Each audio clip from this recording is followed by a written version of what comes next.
All right. Yeah. Cameron, where are you, man? Here, we won't even put it back in the stand. That's not fair. Here we go. Thanks, man. Go. This is my first time getting on a stage like this. A little nervous, but I want to thank Duck Dynasty for being here. That's pretty fucking awesome. Like the view. Thank you. So I got this chronic issue. I got chronic masturbation. I can't stop. It's been 10 months of me being single now. I can't see any of you guys. But yeah, I've been single for like 10 months now, and I can't stop masturbating. It's gotten to the point where, like, you know how muscle memory, you start to, if you throw a basketball, or you shoot a basketball in the basketball hoop, you start to get better. It's the same with masturbation, I've learned. To where if I sit on the toilet now, like, I'll sit there, I'll take a shit, and I'll get hard. My dick is just pops right out and is like, hey, what's up? Let's play, bro. It's time for porn. And that's why I kind of laughed at all those porn jokes at the beginning, because I could definitely fucking relate. But, with all that being said, I have a little issue at home. I started living with my parents again, or at least my mom and my stepdad. And their boundaries, they don't have any. And the other night, I just hear, like, moaning. I hear, I just hear it in the background. Not very much, but a little bit. So I thought it would be funny to message him. And I texted him, and I was like, hey, I know you guys have a little bit of a kinky thing, so don't you guys have, like, a gag or something to shut her the fuck up? And sure as shit, they read it, but they didn't say anything until the next morning. And my main issue was the fact that I couldn't really sleep. Not because I couldn't hear him, but because my boner couldn't go away. Because of all the porn, you know? Those kind of sounds just in general. Stool isn't doing me any good. Been bouncing around a lot, man. Been going from Vegas to here to Oregon to here again, then Vegas. Vegas keeps being like a magnet to me for some reason. Like all the drugs and stuff. It's pretty crazy. All the mushrooms and all that good stuff. Wow. It's a lot to think about. There's a lot of guys here. Where'd everybody go? I can count all of you on one hand. It's kind of frightening because I had a lot of jokes that were meant for like the 2 girls that were here.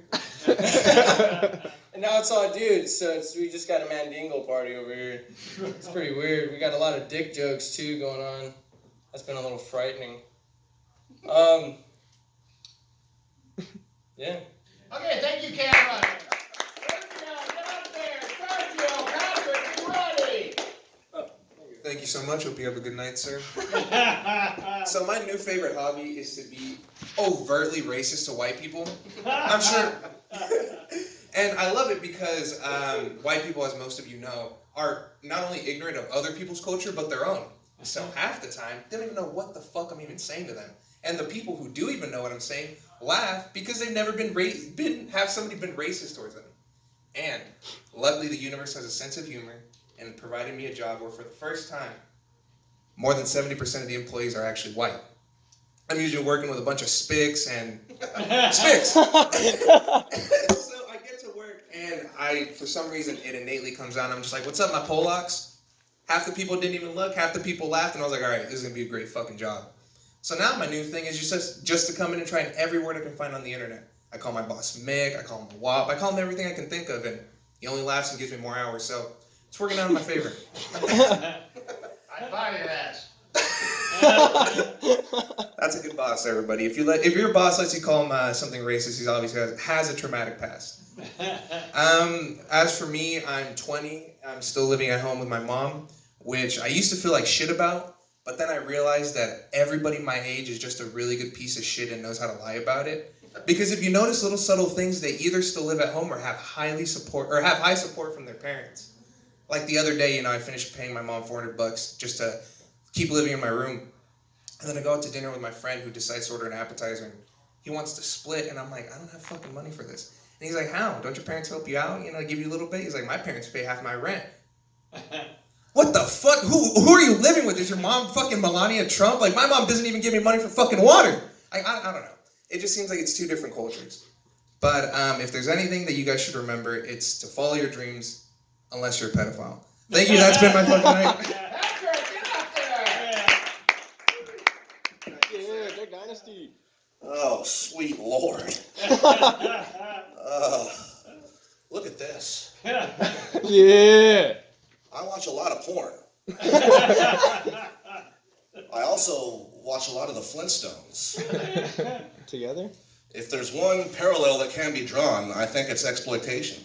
You guys remember the Flintstones? They used like a baby or a giant woodpecker as a jackhammer, or maybe a baby elephant as a vacuum cleaner. That's what I think of when I watch porn and I see a beautiful woman just having terrible things done to her, pummeled from all angles, and then at the end they shoot a load of goo in her face and she looks at the camera and goes, "It's a living." Thank you. Flintstones jokes. I'm 75 years old. The adult entertainment industry has their own award ceremony called the AVN Awards. AVN stands for Adult Video News. Adult Video News. What news has ever come from the adult entertainment industry? Thank you. This is Brock Turner this evening with Adult Video News. Our top story this evening, gaping anuses. But first, the weather. Golden showers all weekend long. You might want to wear a raincoat.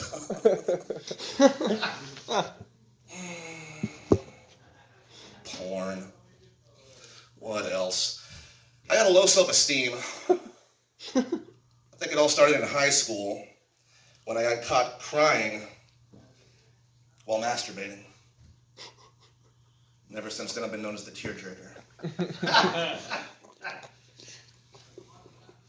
Tried going to therapy. That sucked ass. I paid this woman $200. We talked for an hour. She gave me some drugs, and I left disappointed. So I said, I'm going to get laid. I don't know how to get laid for free, so I visited a prostitute. Paid this woman $200. We talked for an hour. She gave me some drugs, and I left disappointed. Saw a billboard the other day that says prostitution is not a victimless crime. Not at these prices. That's me.